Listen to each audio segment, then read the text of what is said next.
It's the final PC Engine release of 1990, and it's time for the third issue of Ultrabox, the CD-based PC Engine magazine.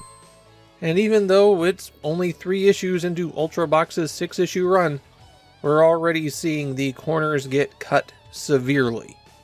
There is a lot less of everything with this issue of Ultrabox. For those of you who clicked on a video about Ultrabox Sango and hadn't seen the first 2 parts for some reason, Ultrabox was Victor Interactive's PC Engine magazine.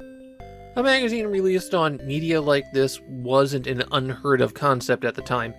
There were computer magazines released on floppy disks, for example. Though in 1990, CD duplication was still expensive enough that every issue of Ultrabox was a bit pricey.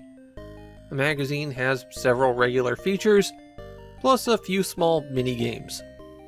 The first thing you're going to notice with this third issue is that there is no longer an introduction. We're thrown right to the title screen.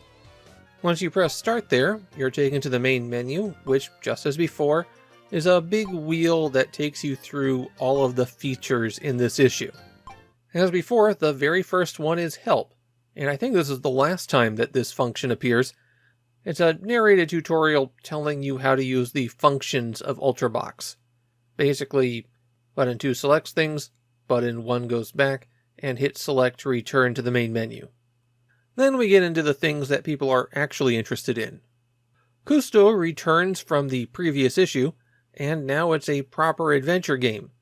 On the one hand, good, that means I actually do some things here. On the other, there's now a lot less animation and almost no voice acting. The game is about an archaeologist who finds a crystal and then an alien spaceship shows up and there's some other people after the crystal. In the opening scenes of this issue's chapter, you wander a town and wind up flirting with a lot of people. The next feature is making a dorayaki quest. Dorayaki being a kind of sweet treat. This is an adventure game that's a parody of Toonsoft. Not Dragon Quest, its creators at Toonsoft. You play as a manager at the game company trying to get Dorayaki Quest out the door. As an adventure game, this is more of a choose-your-own-adventure kind of thing. You're given a few simple choices and then you watch how things play out. And obviously this is supposed to be a comedy. Next up is Princess of PC Engine. This is a magazine feature spotlighting all of the hot babes that you could find in PC Engine games. There's a list of major characters from games such as the Valis series, Valkyrie no Densetsu, Wonder Momo, Ys, and most of the crew of Soul Bianca. When you select one of them, you can get to see some close-ups of them, a couple pages of text description, details of their game, and most significantly, ratings for them. All the women are rated on cuteness, power, major, fashion, and intelligence. And before you ask, I am not 100% sure what they mean by major. My best guess is how famous they are, but that doesn't exactly make a whole lot of sense. There's also a quiz where you can find out which one of these women you're most compatible with. I got the Demon Woman Chom from Valis. There's also a sliding block puzzle that you can solve that mixes up one of their faces, and a slot machine that you can play to get a few more pictures. Moving on from that feature, we've got Takeshi no Moiro Daiboken, or Takeshi's Pink Adventure. Takeshi is the Kamen Rider parody who's been the star of different mini-games in previous issues of Ultrabox, and in this one, he's in a shoot-'em-up. And it is about the most basic shoot-'em-up you can imagine. You're flying to different locations around the world, and all of the enemies that appear are women. They appear in random patterns, firing straight ahead, and occasionally hearts will fly out that you can collect, which will let you take one additional hit. At the end of the stage, a boss will appear, who's a woman who has a bunch of smaller women circle around her. Hit her enough times and she loses an article of clothing, then you advance to the next stage as you progressively strip her, chasing her around the world. The only nice thing I have to say about this one is in the Soviet Union, the women attack you with what look like half Tetris pieces. Next up is Reverse Cubed. This is a set of 3 simple puzzle games where your goal is to turn all of the tiles blue. In the first mode, there's a 3x3 grid, and selecting a tile changes all of the neighboring tiles. In the second mode, there's a line of numbers, and selecting a numbered tile swaps it with the first place in line. And in the third and final mode, you select arrows along the outside of the grid, and choosing one of those will flip over everything along that line. Annoyingly, when you succeed, it just tells you game over. But that's actually how you know you've won. The next feature is the always popular John box, a section which presents letters and art sent in from Ultrabox readers.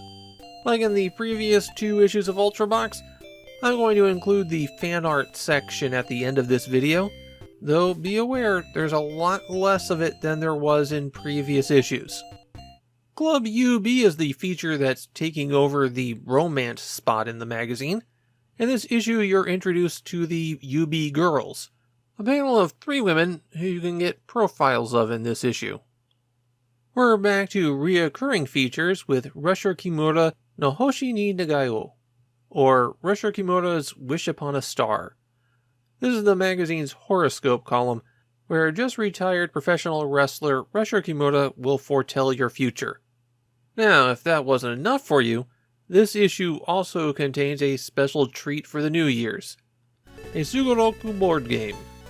Longtime viewers of this channel are well aware that there's few things that get on my nerves worse than fortune-telling software, and one of those would be Sugoroku.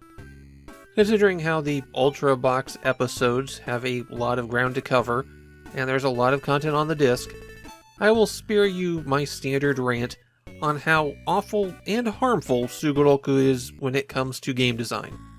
So I'll just cut that short and explain for those who are unaware that Sugoroku is the Japanese term for a bit of traditional board game design found the world over. The board is a map, you move a random number of spaces, and a random thing happens when you land on a square. This event will randomly change your score.